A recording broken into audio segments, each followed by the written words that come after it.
Hi everyone. In our previous videos we looked at specific positions like driving, lying and sitting positions, the optimal position to try and avoid back pain and neck pain.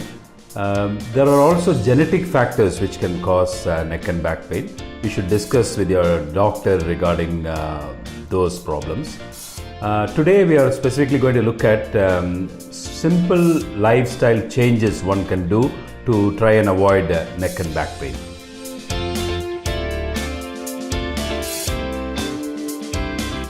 Probably the most important thing is avoiding inactivity, because inactivity reduces muscle strength and also it can cause muscle wasting in the long run, and that can cause problems with neck and back pain quite a lot. So whatever we do, we can use our body instead of machines. If you can go to a nearby shop, if you can go by walk, you should take a walk, rather than using a bike or a car. And also if you go steps to climb up and down, you should take steps rather than using lifts in offices.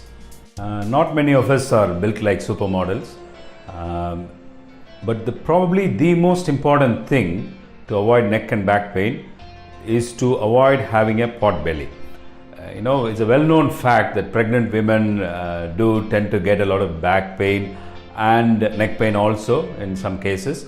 For a pregnant woman, they have to carry the baby, but for a man or a woman to carry a pot belly is something we should try and avoid. I'm going to go through certain tips to try and avoid a pot belly.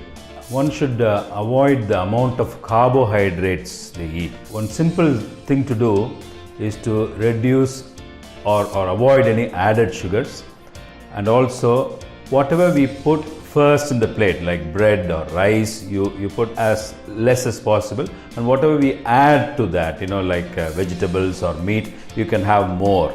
The other thing you can do is not to eat full stomach anytime.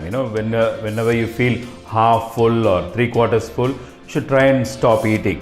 What that means is you may feel more hungry from time to time, and you could actually have another meal, maybe not a meal, a snack in between, but the snack should not actually be junk food. Eating small meals actually takes up more energy.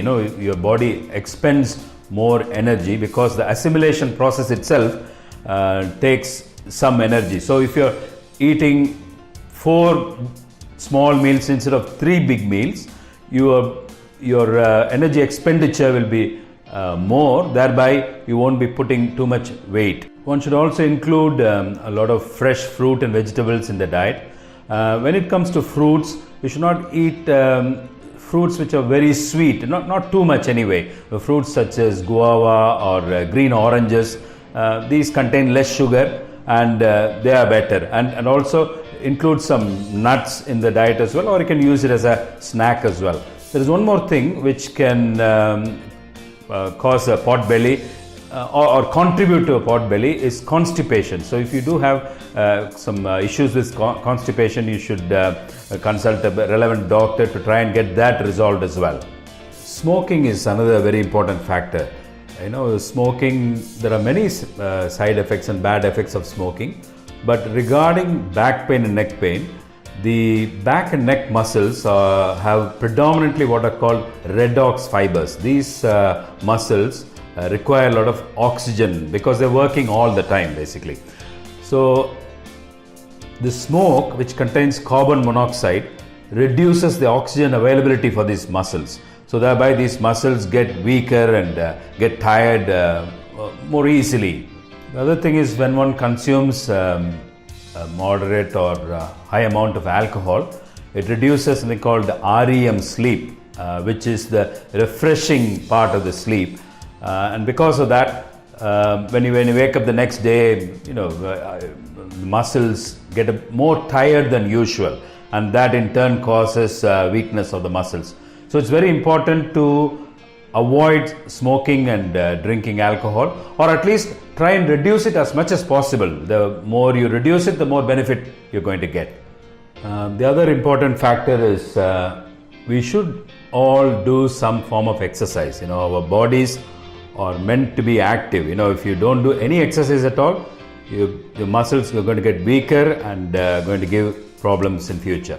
We are going to do some more videos explaining the exercises. There are 3 types of exercises. One is stretching, the other one is mobility, and the other one is strengthening exercises.